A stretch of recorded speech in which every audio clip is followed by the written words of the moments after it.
What is the history behind Kashering Kosher Stovetops? Have you ever wondered how Jewish families keep their kitchens kosher, especially when it comes to stovetops? The practice of kashering stovetops has a rich history rooted in the principles of Kashrut, which are the Jewish dietary laws. These laws requiring the separation of meat and dairy and prohibit certain foods.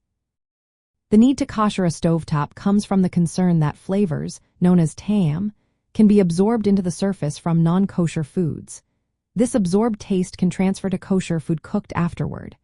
The principle behind this is kabalo catch polto, which means that food absorbs and releases flavor in a similar way.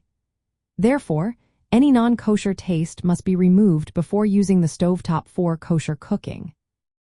Historically, as Jewish communities grew, they needed practical ways to maintain kosher kitchens. This was especially important when using shared or previously non-kosher equipment. The Torah clearly states that cooking meat in a pot that has previously cooked dairy is not allowed. This means that stovetops that come into contact with both meat and dairy must be kashered to prevent any flavor contamination. The method of kashering varies depending on the type of stovetop. For gas stovetops with grates, the grates are kashered by applying direct intense heat, often done by placing them in a self-cleaning oven cycle or heating them until they glow red. The flat surface between the grates is kashered by pouring boiling water over it. This practice is particularly strict during Passover, where contamination from leavened bread is a serious concern.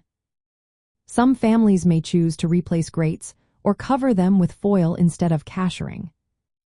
For electric or induction stovetops, the kashering process involves heating the surface until it is very hot and then pouring boiling water over it to remove any absorbed taste.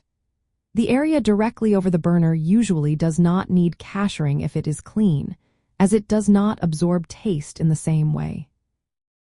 The history of kashering stovetops reflects a balance between strict adherence to Halachic principles and practical kitchen needs. Different authorities may have varying opinions on how much kashering is necessary throughout the year.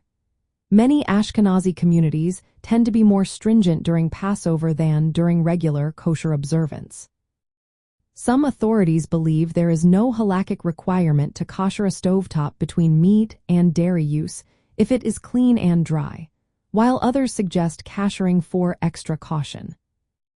In essence, Kashering kosher stovetops developed as a response to prevent flavor transfer from forbidden foods.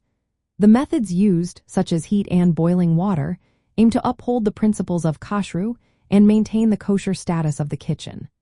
While the process may vary by stovetop type, the goal remains the same: to ensure a kosher kitchen that aligns with Jewish dietary laws.